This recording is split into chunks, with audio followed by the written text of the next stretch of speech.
அங்க பாரு அண்ணன் பாரு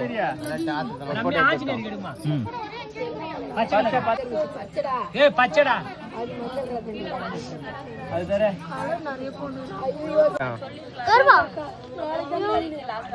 கருப்பு கருப்பு முட்டைடா ஏய் சாப்பிட பையடே துணி ஒன்னு மறுபடியும் வேற என்ன தடவணும் மாவள அது கால விடுறா சரி எத்தனை எத்தனை அது நீ நின்னு வர ஏய் அந்த கருப்பு போடுறா இந்த கருப்பு எதுக்கு பழையது குண்டேடா மைட்டா பாந்தா குடுறா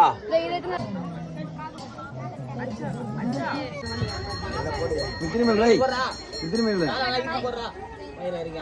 நேர்கிட்டு போடுறா அவ்வளவுதான் நான் போய்